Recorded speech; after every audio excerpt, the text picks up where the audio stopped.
आज होता बर्थडे रक्षाबंधन पण म्हणला चला आता तो कार्यक्रम एकदा सोबतच वाजून घेऊ. सांगतो पुढे काय झालं कसं काय पब्लिक मस्त ना मजेत ना. तर आपलं स्वागत आहे आपल्या नवीन दैनंदिनीमध्ये. तर आज आपण सगळेजण गेलो होतो रोहित भाऊच्या घरी, कारण की सर्व नियोजन त्याच्या तिथंच होते एकदम मस्त.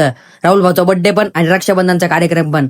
सगळ्यात पहिले आपण मस्त पैकी रक्षाबंधनचा एकदम कार्यक्रम वगैरे बांधून झाली सगळ्यांची. रोहित भाऊला राखी बांधायला मग त्याची मामाची मुलगी आली भाऊ. आम्ही इतकी मजा घेतली ऐका.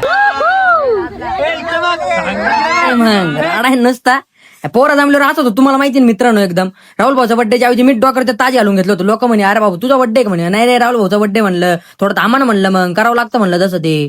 मग ते झालं त्याच्यानंतर लगेच बड्डेला सुरुवात केली आपण एकदम ओके मध्ये. भाऊचं म्हणे ओ भाई बड्डे बिड्डे म्हणलं काय गिफ्ट आहे मग, कुठं नियोजन आहे म्हणे आज. काय नाही म्हणे भाऊ नंतर जाऊ म्हणलं. बर असं का म्हणलं. कसं आहे मग धिंगाणा एकदम ओके मध्ये ना. राहुल भाऊ म्हणलं चला कुठं तरी असते बरोबर नेला असतं म्हणलं. राहुल भाऊला म्हणलं लगेच आपण बड्डेला सुरुवात केली एकदम भारी. आमच्याकडे अशी प्रथा आहे खायचं कमी आणि लावायचं जास्त तोंडाला. आपल्याकडे असंच काम राहतं भाऊ मित्रांनो. पण काय आम्ही थोडं थंड घेतलं, कारण की घरचे वगैरे होते. म्हणलं त्याला आपण बाहेर नंतर करू म्हणलं त्याचा बड्डे डबल एकदा. त्याला म्हणलं कुठं नियोजन आहे मग, चला म्हणे तात्याला म्हणलं ताम नंतर जाऊ.